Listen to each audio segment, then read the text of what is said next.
Jennifer O'Meara. Where are you, Jennifer? Okay. Jennifer is a candidate for the Pennsylvania State House, 165th Legislative District.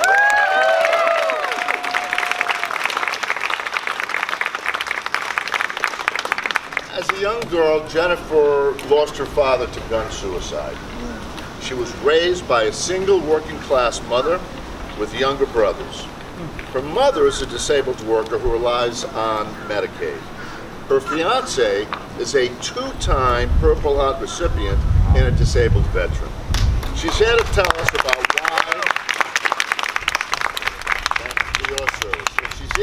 about why saving our care and protecting Medicaid is so critical for our veterans. A group, by the way, that was promised to be taken care of by the president. I'll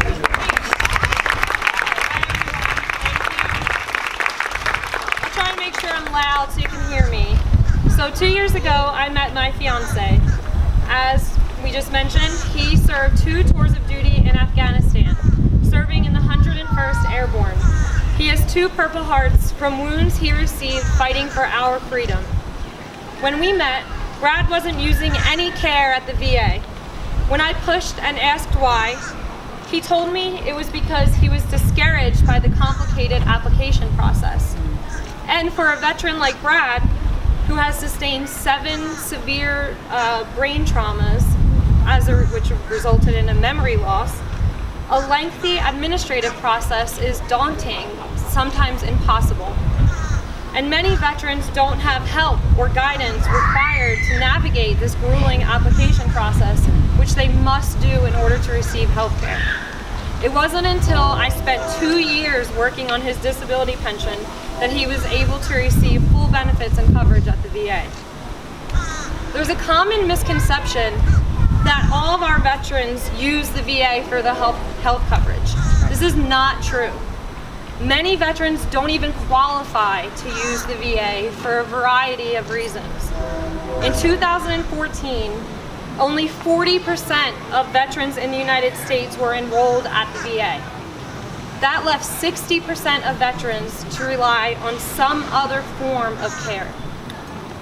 Even when the veteran is able to receive care at the VA, in most cases, their family, their spouse, their children does not qualify.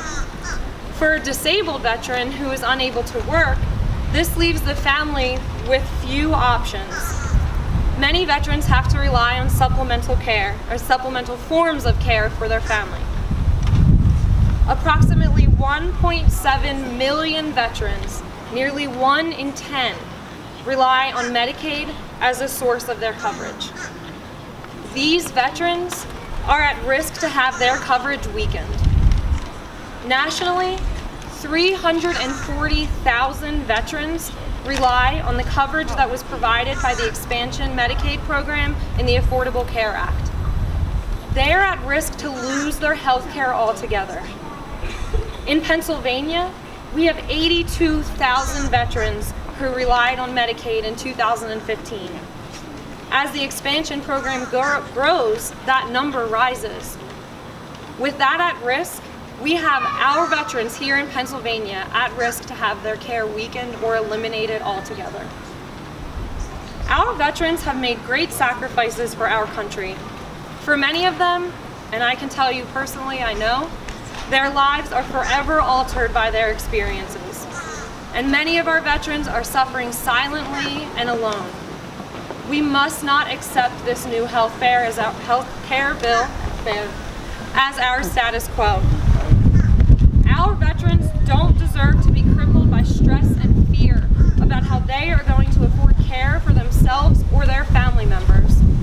Our veterans don't deserve to return home after fighting for months and months in a foreign country, only to face life without support and without health care that they deserve. We live in the United States of America. We must do better for the people who fight every day to keep us safe.